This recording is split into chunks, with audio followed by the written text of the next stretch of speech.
So now we're going to discuss the enzyme kinetics of hexokinase and glucokinase, and we're going to begin with hexokinase.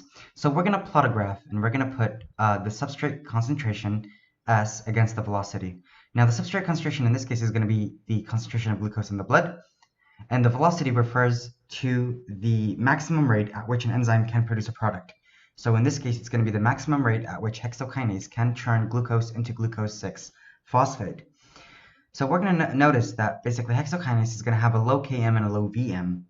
Now, Km refers to the concentration of glucose in order to reach 50% of the Vm. So as we can see, a low Km means that it doesn't really take that much glucose concentration in order to reach 50% of the maximum velocity. So in conclusion, any glucose concentration, at any glucose concentration, hexokinase is going to reach maximum velocity. Now, to correlate this with glucokinase, so glucokinase is going to have a high Km and high Vm. So high Km meaning that we're going to need a high glucose concentration in order to reach 50% of the Vmax. And this indicates that there's going to be a large variation in glucokinase activity depending on the glucose concentration.